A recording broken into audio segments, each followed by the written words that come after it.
Raymond Moriyama building. Okay? So what you see on the outside is very plain versus this public library. But it's what's on the inside that's more ornate, more built up, dry the hoses. To this day, they still throw the hoses over on the inside to dry.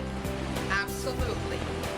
Now, in 1827, pardon me, there was a city, or at that time it was the impediment, okay, where St. Paul's Town Hall was. When they demolished the town hall, the Queen's Rangers put that in safekeeping.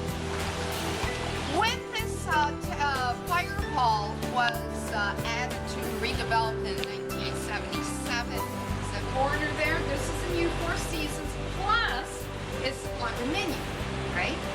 So what we have is at the far end here at the corner, we have 52-story building. The first 20 floors is the hotel, and then the next 32 is residential. So there's 101 units for residential. Look at how it's connected to the main building. You see that walkway? That connects it to the 8th floor. Okay, height restriction here. They're not that high. But you will also know that they do take into consideration the Victorian style. Alright.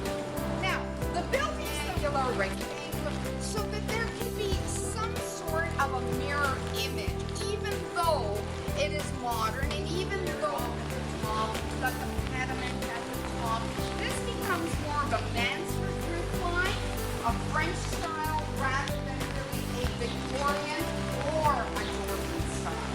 Okay? Because what you have is, it looks more boxy. You have the windows that are inset into the roof. That Mansard idea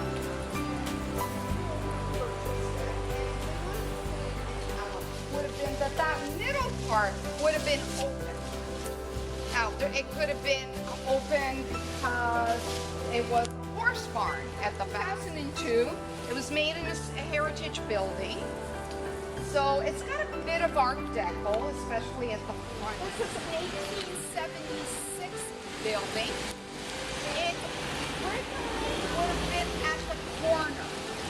Right? So I'll tell you the story of how it moved. So the building was at the corner. First Olivet Church, it's a Congregationalist building. 1868, the Puritans came to Toronto. The majority had gone to the east. Gothic revival. We're looking at everything being pointed. And what we're talking about is a building similar during that period of time. However, you don't find as many examples of those kind of ornamentation on buildings anymore. So, lovely buildings.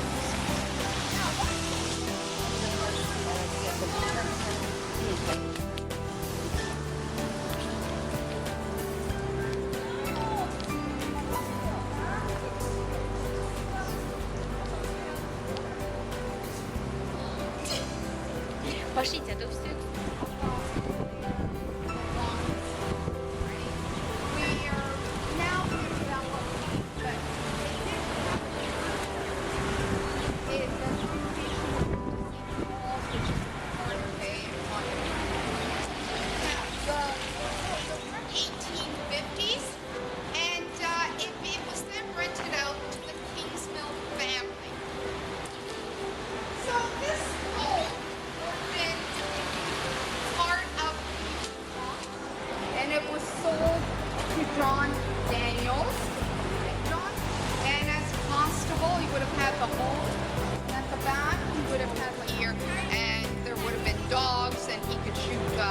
Wandering dogs. So, you know, he had quite a job on his hands, eh? Being a constable in the middle of the city like this. So here, in the late 1950s, there would have been row houses, just as we've seen on Yorkville, just as we see across the street. row houses all along. However, they were all demolished to build the subway. It's underground, the base subway, right? So this became a parking lot for the long, direct of the streets behind it. So the whole idea was that this was going to be a park that was separate and distinct. It had to be a park that not only represented the Victorian character, not